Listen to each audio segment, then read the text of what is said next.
cities hundreds of years before Columbus, then vanished from history.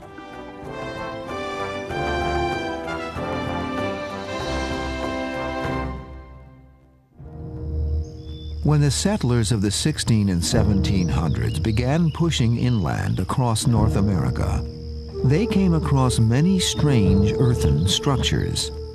High cone-shaped mounds, long ridges, huge flat-topped pyramids dotted and rippled across the landscape. Inside these mounds, unusual pottery and ornate artifacts were often found next to human remains of an ancient people that vanished long ago. For over 2,000 years, ancient peoples left their marks throughout the eastern half of the country, referred to as the woodlands. Hundreds of sites containing thousands of earthworks were discovered. Looking at this undertaking in its entirety, it is clear that the labors of the North American mound builders were of such magnitude that these structures are one of the great accomplishments of early mankind.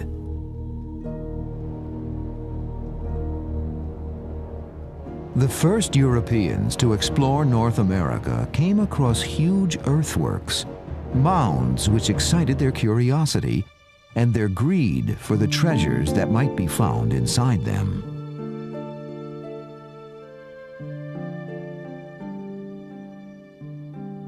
Early excavations uncovered an extraordinary amount of beautifully crafted pottery and artifacts. Many showed sophisticated workmanship and were evidence of elaborate trading networks that brought goods from as far off as the Rocky Mountains and the Gulf of Mexico, a distance of more than 1,000 miles. A number of the ancient graves that were excavated revealed elaborate burial practices. This all seemed far too exotic to be indigenous to the New World. Attempting to make sense of these baffling earthen structures, later visitors to North America refused to accept that they were the work of ancient Indians. To them, the finds were evidence that a more sophisticated culture had once thrived there. Not only did the current lifestyle of the Indians seem unrelated, but the Indians themselves seemed unaware of who had built the mounds. Anxious for a solution, Americans at the time came up with other explanations. The earliest interpretations of the people who built the mounds was that they couldn't have been Native Americans. They had to have been constructed by someone coming in from somewhere else, whether they were lost Welsh tribes or lost children of Israel or Maya from South America or something like that. But in fact, they do appear to be, and there's no evidence to suggest that they're not, purely indigenous. The people who were living here at the time constructed them. Even the lost continent of Atlantis was included in these lost race theories. The ideas presented not only seemed exciting and magical, but were probably promoted to increase the value of the artifacts by those plundering the mounds for profit. These theories also gained support from the racist notion that Indians were not sufficiently civilized or ambitious to have been responsible for such feats. When these lost civilization explanations lost credibility, another rose to replace it. The mounds were natural geological features formed through unusual erosion. Believers pointed out that America was filled with other spectacular and unique natural landforms.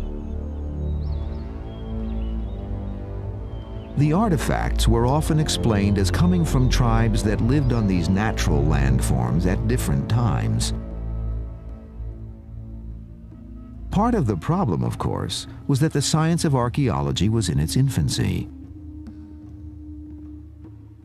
Other tribes had indeed inhabited the sites both before and after the era of mound construction. But without modern dating techniques and a total understanding of population densities, the confusion is understandable.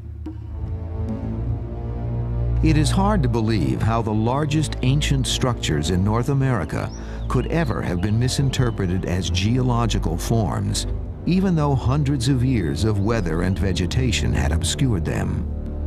We now know that Western Illinois was once home to America's largest prehistoric population at a site we call Cahokia. And yet this ancient monument was just barely saved from being plowed under. It was in the 1920s that Warren K. Moorhead, an archaeologist, came here to help the effort for the state to acquire this property. He did this by excavating in the mounds, some places between the mounds, to find objects, pottery, worked shell, flint work that would demonstrate that these mounds were not only lived upon by Indians, but they were built by Indians, and that these were man-made, these were artificial. In the case of Monk's Mound, it was almost a magic mountain. Monk's Mound is the largest prehistoric earthwork in the entire Western Hemisphere. Its base covers over 14 acres. It stands 100 feet high and has several terraces. Excavations have revealed that there was a huge building at the top. This construction was over 104 feet long and about 48 feet wide. A room at the top where the paramount ruler would have lived and governed his community, as well as being the setting for ritual and ceremonial activities. We estimate that there's at least 22 million cubic feet of earth in Monk's Mound. And someone has figured out this would be over 14.5 million basket loads of dirt that were probably carried on the Indians' backs, load after load. So a tremendous expenditure of human labor, time, and material to construct this mound. But it wasn't all done at once. It was done in a series of stages. And from excavations and corings we've done through the mound, we can identify many building stages. So perhaps as a leader would die, they'd burn down or tear down the old building on top, add more dirt, put up a new building for the new leader. So the mound gradually increased in size. Monk's Mound stood at the center of what is often referred to as America's first great city. Archaeological data indicates that the site came into existence around 800 AD and flourished for around 500 years. Monk's Mound was one of the first examples of what has become known as the Mississippian culture. Large temple mounds are the primary feature that defines a Mississippian site, and these can be found throughout the Mississippi River Valley.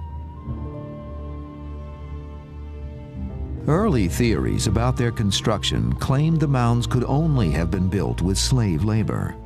That was certainly the prevalent view when race theories abounded.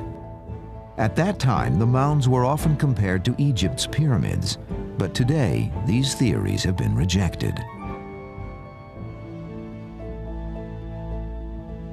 The analogy to understand the construction of the mounds that I think is appropriate is to look at the cathedrals of Europe.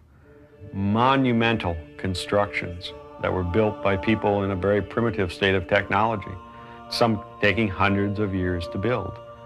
From what we can tell, no one was forced. In fact, there were competitions among European groups to build cathedrals. I believe the Mississippian mound construction probably falls very much into that line. It was an honor to be involved in the construction of a sacred edifice that in fact made your group powerful and was a symbol of that power. Cahokia had the largest earthworks and might have been the greatest power on the continent at that time. This power arose from the efforts of the successful and influential people who inhabited America's first great metropolis.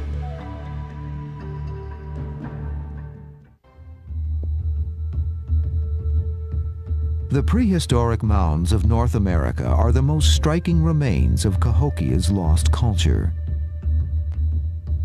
Thanks to exhaustive research and analysis, we now may be able to get a true picture of who the mound builders were and what life was like for the inhabitants of this great metropolis. 30 years ago, about the time I first started working at Cahokia, the concept was that this was a vacant ceremonial center with these mounds where people would come in on various special occasions. But with all of the detailed work that's been done since then, our concept has totally changed. We now feel that it was a large center with a resident population in the 5 figures and with very specialized subdivisions of the site. For instance, areas that look like suburbs or barrios of Cahokia, each with its own plaza and its own platform mound and its own burial mound. The area within the palisade is what I call downtown Cahokia. The palisade was a fortress wall 2 miles long around Monk's Mound, demonstrating that earthworks were not the only great architectural accomplishments of the Mississippians. The evidence of this once great wall was discovered in 1966, when the locations of dark lines on aerial photographs were found to be portions of trenches. Thousands of 20-foot-tall timbers had been embedded in these trenches to construct a fortified stockade. It's a possibility that the walls may have been plastered with a heavy coating of clay and grass mixed together we call daub. And in this part here, we've simulated that. We know from historical accounts in the southeast that when De Soto and his expedition were traveling through there and fighting with Indians, they described walls just like this that were heavily plastered with clay. So we assume that it's a possibility here at Cahokia, although we've found no positive proof of it. While the wall undoubtedly had defensive purposes, I think it also served as a social barrier between the general population and the elite that lived within this center, including the paramount ruler of Cahokia, who undoubtedly lived on top of Monk's Mound. About the same time that the stockade was discovered, the evidence of another timber structure was unearthed. This appeared to be the American equivalent of Stonehenge. This post circle, this American wood henge, is thought of as a solar calendar or a solar observatory because an observer standing next to this center post would see the sun rising over the post behind me with the 2 white marks, which we've put there, on the first day of spring and the first day of fall, the equinox days, and would also see the sun rising over 2 other posts on the first day of winter and the first day of summer, the solstice posts. Now, this post circle defined a social space, an area where games could be played, where rituals could be performed, and also for helping to focus the energy of nature into this location. Indians regarded circles as representing the earth, and so this circle probably was thought of as symbolizing the earth in microcosm. North American native populations did not use written language. Artifacts alone would provide the clues for understanding this vanished culture. It was assumed that there was some uniformity in the symbolism in the religious beliefs of the Native American cultures, and this became the basis for interpretation. The sandstone tablet I'm holding was found in excavations on the east side of Monk's Mound, and engraved on its surface was a design of a man wearing a bird-like mask, holding a wing up to one side in sort of a dancing posture. And on the reverse side is a crosshatch design, which some people believe interprets the underworld serpent. So we have embodied on this tablet then the underworld being the serpent, this world being the man, and the upper world, the bird representation. In Mississippian symbolism and motifs and belief systems, these were major realms of the spirit world. It is estimated that at its peak in around 1100 AD, Cahokia had between 20 to 40,000 citizens. Only highly developed agricultural skills could have supported a city of such size. What I'm holding in my hand is a Mississippian hoe. It's manufactured from a chert from southern Illinois. There are quarries located in that area in which the people there locally would manufacture these objects, ship them up to Cahokia, as well as the smaller communities where they would be used in cultivating their fields as well as in the excavation of their houses. With a population too dense to be supported by the natural flora and fauna of the surrounding countryside, and with bountiful harvests a matter of life and death, an obsession with fertility was a constant theme of their culture. We have here an example of a type of pottery which is fairly rare at Cahokia. Now, the symbolism involved in this piece has to do with agricultural fertility. One of the classic designs is shown on this vessel. If you can see this scroll that wraps around here, it indicates rain and it indicates water in general. And we think that this was distributed probably at one of the major ceremonials at Cahokia, which is called the green corn ceremony. The construction of the mounds was certainly a central part of ceremonial life in Cahokia, and their size, shape, and location gave them a unique symbolism. More than 120 were built, each one with its own special significance and purpose. Behind me is Mound 72. I was interested in this because it differs from many of the other mounds at Cahokia site. One difference is its shape, the other is its orientation along different axes than the rest of the mound. So we came up with the interpretation that these ridge mounds were marker mounds, marking important locations at Cahokia. When we excavated, we found that the mound contained about 280 burials. The most important individual buried in the mound was laid out on a platform of several thousand shell beads. This group of beads made the pattern of a large bird. So we have the Birdman theme that's so common at Cahokia in this burial. Near these remains were huge caches of artifacts. Deeper down lay 4 male skeletons, each without heads or hands, along with the remains of 53 young women. It's not surprising to find evidence of sacrifices at the burials of the elite in chieftain societies. These rituals were performed not only by the Mississippians, but in most world cultures in similar stages of their evolution. One of the things that we have to back off of when we're thinking about Cahokia is we have to not think of Cahokia, again, in European terms as like the Cahokian Empire. Cahokia probably, in reality, never controlled any areas more than about 50 miles from the site of Cahokia. It did not seem to be involved in that kind of conquest. It had influences throughout the Midwest and the Eastern United States, but they were influences through the passing on of religious beliefs and through trade, not through warfare. It was not a conquest state, it was simply a very large, very successful group of farmers who for a short time did very well by themselves. The people here played games using puck-like objects called chunky stones, found at this and many other sites. They adorned themselves with piercings and tattoos, as shown in their human effigies. But they, like all Mississippian societies, were doomed to extinction.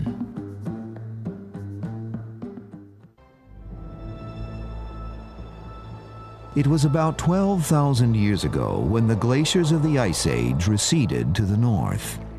The environment became fit for human habitation in the Middle Eastern part of what is now the United States. The early Paleo-Indians focused their efforts on big game hunting and continued this practice for several thousand years. About 3,000 years ago, the woodland period began, and with it came some very important changes. For the first time, Indians looked primarily to the earth for food and dug into the earth to reshape their environment. This is a worldwide phenomenon at about this time frame. People were building very similar structures in many other parts of the world.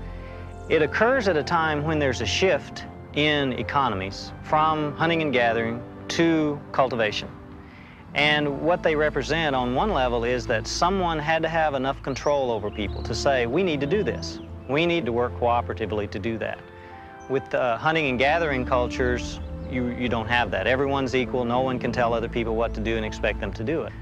Given that these are generally ceremonial sites, the idea is that we're generally talking about religious practices. And so it is something that we need to build these kinds of structures because the gods deem it necessary. The earliest mound building culture in North America is known as the Adena complex. Many of their mounds reveal several burial practices that included complete inhumations, cremations, and bundle burials. The Adena didn't build their temple mounds in the shape of pyramids, but they constructed their own fascinating structures, including an earthen observatory dating back to 160 BC.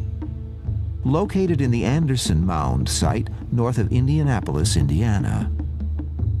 This is the central platform of the Great Mound enclosure in Anderson Mounds. You can see the embankment here behind me, constructed by excavating a ditch, throwing the dirt to the outside and piling it up in an embankment. In essence, what was done was a false horizon was created to observe the sunset. There are slight depressions in the embankment that I'm sure were much more obvious originally. Behind me is the dip where the sun sets at the winter solstice, though it's obscured now by tree growth. And over here is the dip where the sun sets at the equinox, and this depression marks where the sun sets at the summer solstice. Around the embankment, there are other dips and depressions that are lined up for the rising and setting points of bright stars. The Adena are probably responsible for one of the most curious and inexplicable earthen constructions ever found. Slithering across the landscape in southern Ohio, the Great Serpent Mound is the world's largest snake effigy. 20 feet wide and 5 feet high, it is nearly a quarter of a mile long. In the 19th century, a tower was built so that tourists could view this enigma. The symbolism of the oval in the mouth of the snake draws the most speculation. It's been interpreted as an egg, a frog, or the world itself. It is believed to be the work of the Adena because the site of a nearby village contains Adena markings. But since effigy mounds contain no artifacts, the Great Serpent Mound defies efforts to understand it. It was around 100 BC that the Adena apparently disappeared from the archaeological record, possibly due to an emerging culture identified as the Hopewell. Archaeologists first thought that this was clearly the ending of one culture and the beginning of another. Now this change is seen as the cultural evolution of the same people leading to the Hopewell era, which then flourished in the Ohio River Valley. In this particular part of the world, there were earthworks built as circles and squares and octagons, and then miles and miles of just parallel walls. So the designs are very important and had special meaning to the people who made them, and they put a great deal of effort into placing these things on the ground. It's important to realize that what we perceive as a mound is really the final stage of construction at that particular location. When no longer in use, ceremonial sites and buildings were turned into burial sites and finally capped off with earth to form the conical shapes we see today. Fortunately, the burial practice of interring the dead with offerings and belongings has allowed us to find many important artifacts. And one of the most spectacular things about these Hopewellian people was their use of exotic raw materials which were fashioned into really finely crafted artifacts. Copper occurs in a native nugget form at several locations throughout the eastern United States. There's no local sources of copper here. And really tremendous quantities of that material were brought here to the site and worked into artistic objects. Some of these were objects of personal ornament, like ear spools, little copper discs that were worn at the ears, breastplates, which are associated only with the very highest status individuals. A critical point to remember in the study of cultures like the Hopewell is the danger of drawing all our conclusions about them from evidence found at the mounds, since these ceremonial artifacts don't accurately reflect the day-to-day life of the early mound builders.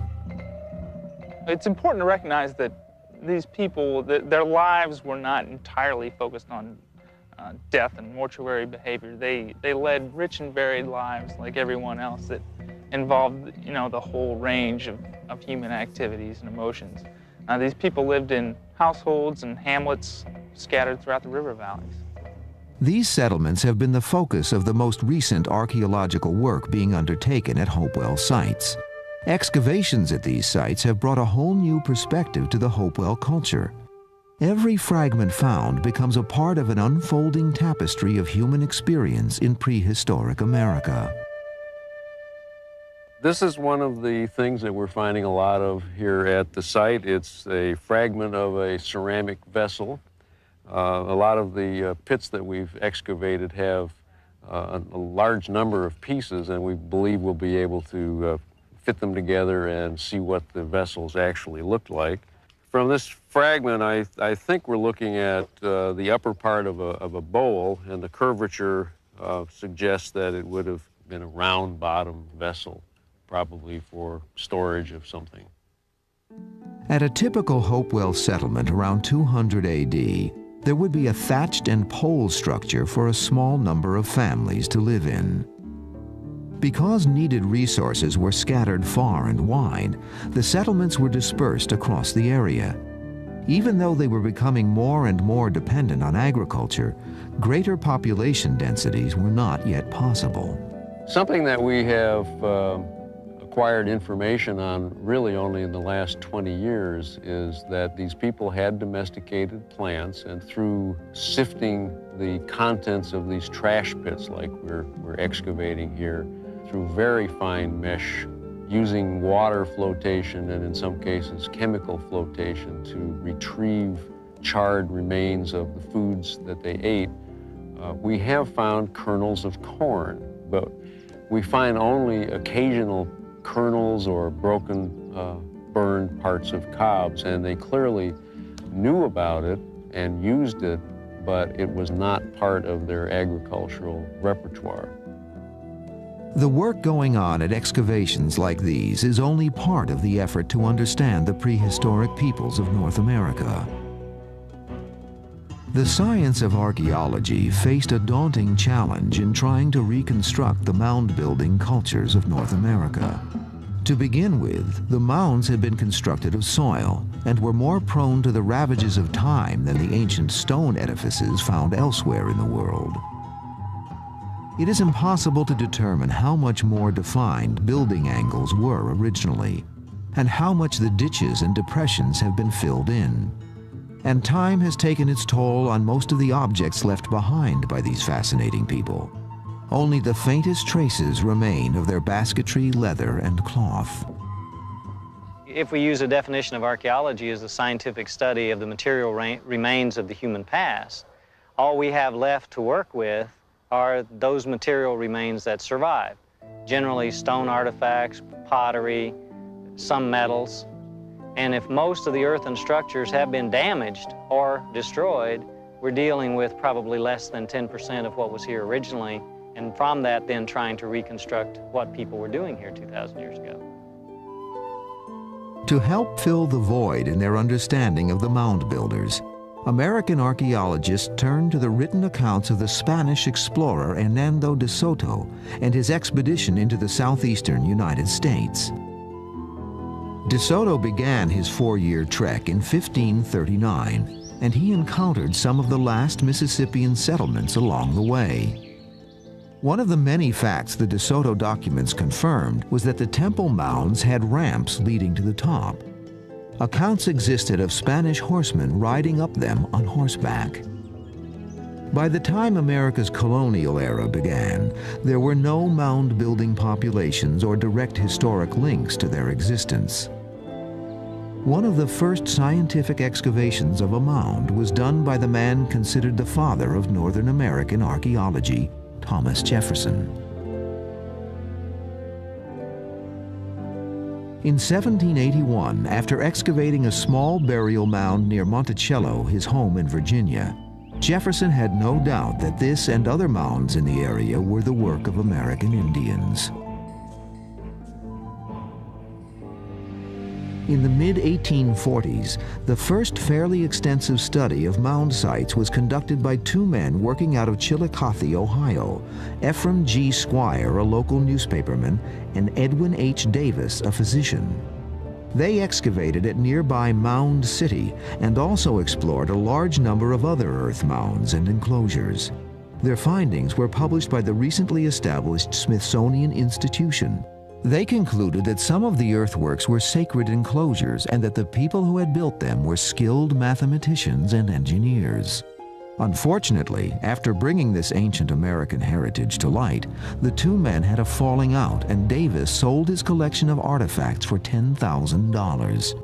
With no reliable federal or state legislation existing to protect these sites, the destruction and looting of the mounds and their buried treasures became a critical problem.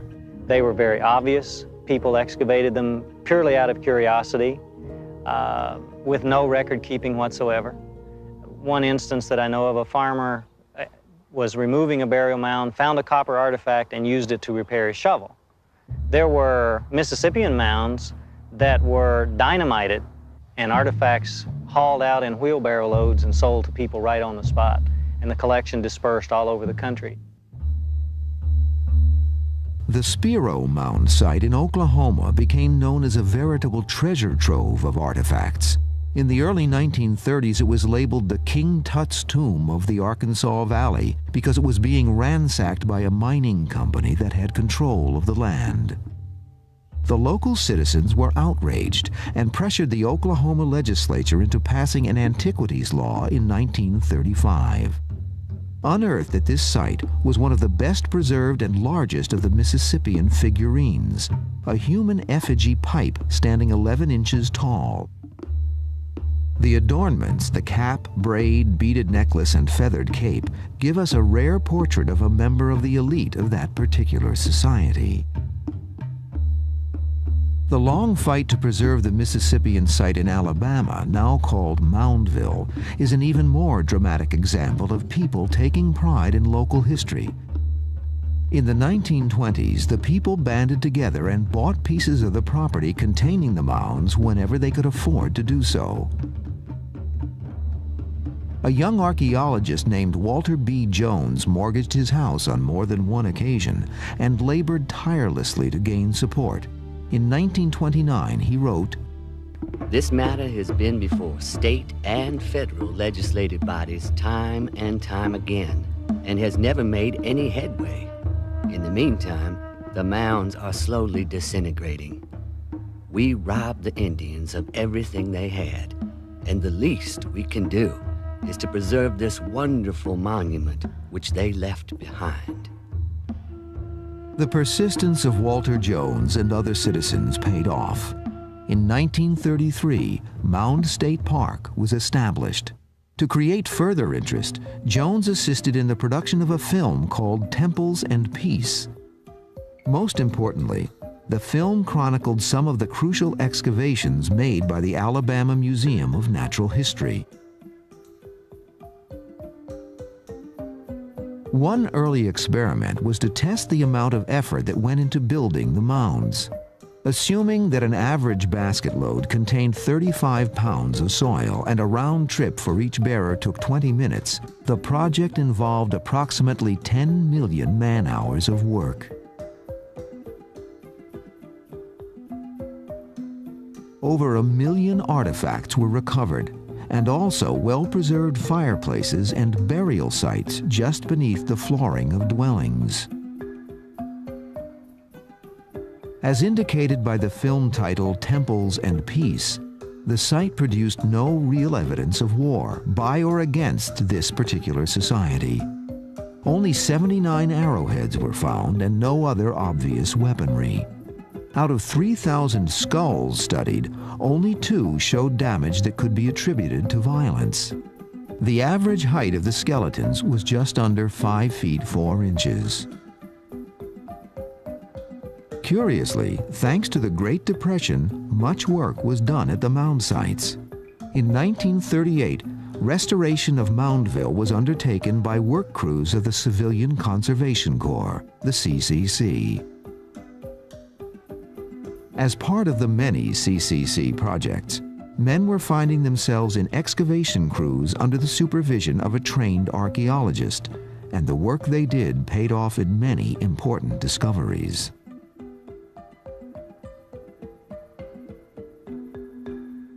At the Mississippian site of Okmulgee near Macon, Georgia, a railroad had been cut through a mountain that was later discovered to be a large funeral mound. Noted archaeologist A.R. Kelly brought his CCC team to Okmulgee, where they made a clearer crosscut that revealed 5 distinct layers. These clearly supported the theory that the mounds were built in stages over long periods of time. With only black and white photography available, Kelly commissioned a painting of the find so that he could accurately record the colors within the strata. Kelly and his crew also uncovered a well-preserved floor and reconstructed the building that once stood over it. Most people, when they visit a mound site, see large earthworks, and they think in terms of mounds only, but a unique feature here is the earth lodge that's behind me. It's a reconstructed religious meeting place or cultural meeting place, perhaps a business meeting place. As you enter the earth lodge, around the wall, there are 47 seats. Starting from the entrance and going around to the platform, each seat gets wider and higher until you get the final 3 seats for a total of 50 on the platform itself. The earth lodge itself is an almost perfect circle. It comes within 6 inches. The upright timbers do form a perfect 16-foot square. The reason the flooring had been so well preserved was that it appears that the site was burned about the time the people moved away. The ceremonial burning of temple sites is thought to have been an integral part of their rituals. But why the site was vacated is the lingering question.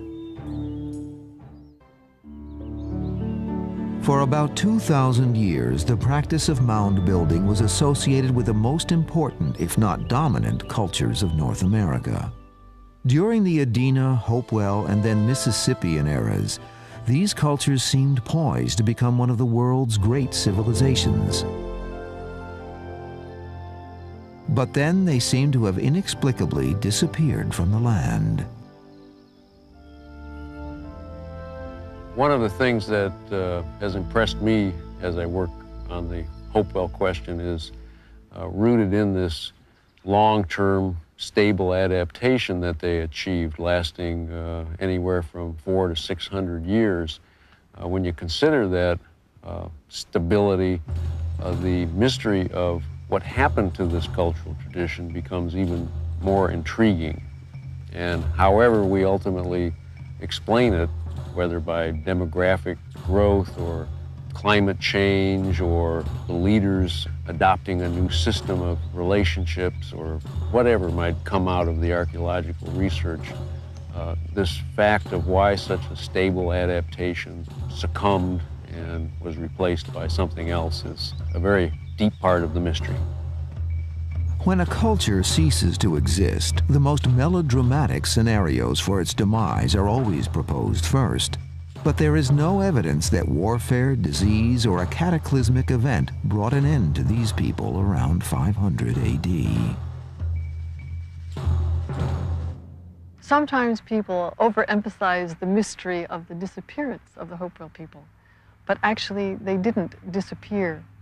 The people who built these monuments and made these big earthworks and did all this work, and their descendants stayed in the area, we're quite sure, but they made a different way of making their living, and their culture evolved into something different, just as our own evolves, changes from what George Washington did to what we did, but we're still here.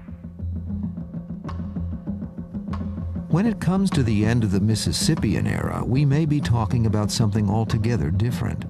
Many major Mississippian sites, like Etowah in Georgia, lasted into the 1500s, succumbing about the time of European incursion into the continent.